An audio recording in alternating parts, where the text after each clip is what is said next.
Hey, my name is Paul Argenti, Professor of Corporate Communication at the Tuck School of Business at Dartmouth, which is in Hanover, New Hampshire, and was just ranked the #2 business school in the world by The Economist, so very excited about that. I think the leaders in communication have some serious challenges just trying to get respect in terms of what they do. This is the biggest challenge, trying to show senior management that what they do deserves what we call a seat at the table. That's the first thing. I think the second thing is that often executives in companies blame the communications person for the problems that really are the problems of senior management. They're doing a bad job communicating, and they think that the communications person can, in the United States we would say, put lipstick on the pig. And it's not possible to do that. It's still going to be the same problem no matter what you do. So this is a real challenge because often executives think that it's the communications person's responsibility to make something that is not very good something very good.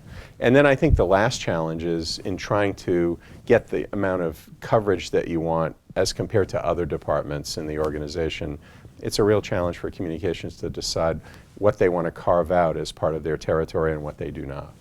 To follow on my point about how senior management need to be connected to communication, we also have a problem in that when you look at a senior executive and his or her view of communications, it's all the same. They don't see, there's my corporate communications department, I will talk to them only about employee communications. This is my marketing team, I will only deal with them on issues related to the customer. They just want communications activity, and they just want it from wherever they can get it. And so if the communications departments are siloed and they don't work together, it just creates havoc for the communications from the senior executive perspective. So the more teams can work together, the better. The problem is these are turf battles, and who's going to be in charge, marketing or communications. In the end, to the senior management, it doesn't matter. It's all the same stuff. And the sooner communications people realize that, the more successful they'll be. The main purpose of communications in a corporation is to execute the strategy of the corporation. So I don't know how much more strategic you can get than that. You cannot execute it if you can't communicate it. It's that simple. So communications is at the core of how we execute strategy. We execute strategy through people and through communications.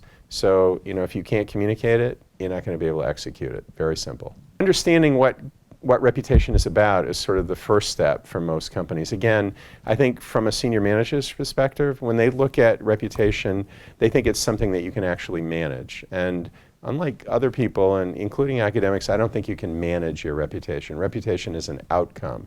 So what strategic communication does is allow you to position the organization, the corporate character, the values of the organization, the vision, the strategy, in a way that is coherent to the different audiences that you have to communicate with.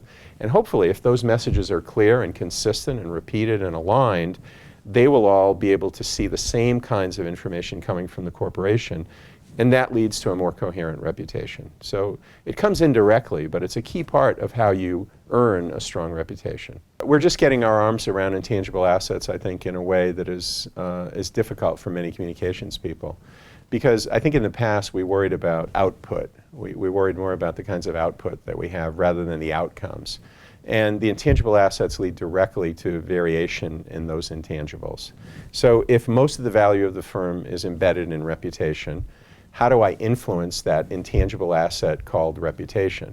And I think that to me is a really tricky thing because we don't really know exactly how different things affect your reputation. We don't know, for instance, if I change my communications to employees and make it clearer, will that affect my reputation more than if I decided to invest in a community relations program? We still don't know the answers to that.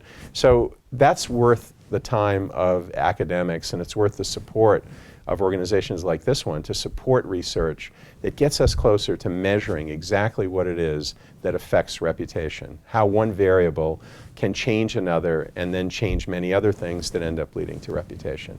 It's unlikely that there will be a chief intangible officer, a chief intangible assets officer anytime soon.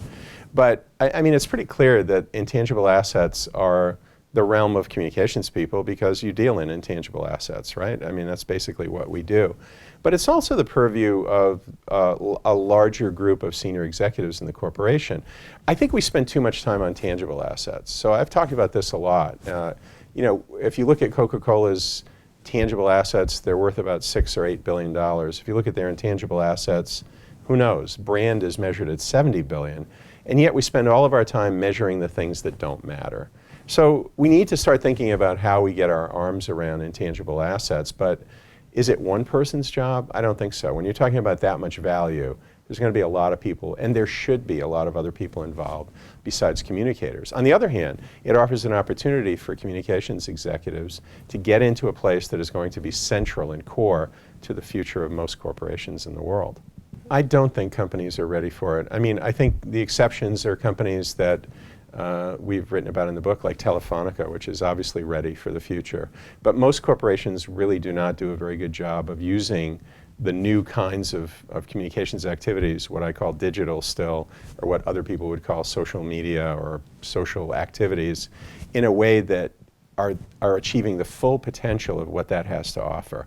You can count them on one hand, the corporations that are really doing a good job in this area. Many corporations realize that you can monitor activity today, and some corporations even realize that it's worth putting your toe in the water and having a relationship, say, on Twitter, with at least with your customers, if nothing else. But actually coming up with a full range of activity in this space, it's still a relatively new phenomenon for most companies.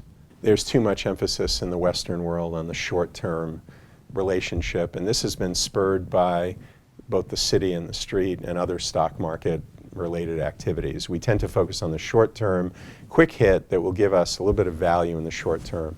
And what a shame that is, because it's a shame no matter what we're talking about. I mean, if you only focus on exercise and good eating after you have a heart attack, it's kind of a waste of time, right? So in the same way that we should focus on the long term in everything in life, we should definitely focus on it in terms of how we think about communications activities. And I talk about this as not urgent but strategic activities. If you think about how important not urgent strategic activities are to your future as an organization, it allows you to think about reputational risk, about not doing things that you shouldn't be doing, about doing things that are perhaps not on your agenda but should be. It just gets you into an entirely different realm. And this can be, by the way, not just related to communications or reputation activity. I mean, you might change your manufacturing before you have to when times are good, to a lean manufacturing process so that you can actually be ahead of everyone else. So this kind of thinking is so critical and so limited, certainly in US companies, we just don't see it. Very unusual.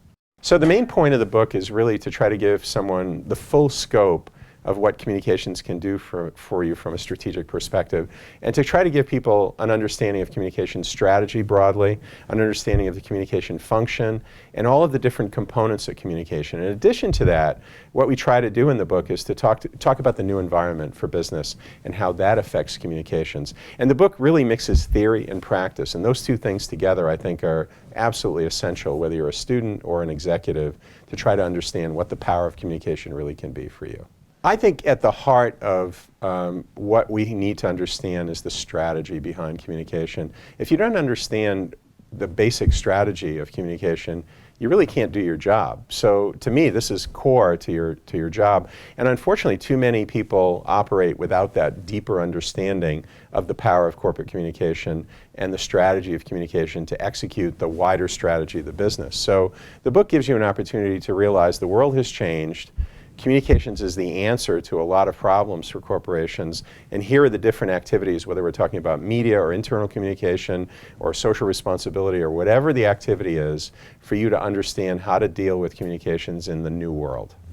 It's hard to improve on something that is already good, but I would say keep doing what you're doing. I mean, the idea of using material from other sources and translating it for a different audience, making it better in the process, which can actually influence the original activity, is great. I think the more companies that get involved with this organization, the better for everyone, not just in Spain and Latin America, but throughout the world. So I applaud the work that you folks have done, and I hope you just keep doing it, and I hope that I can be a part of it for many years to come.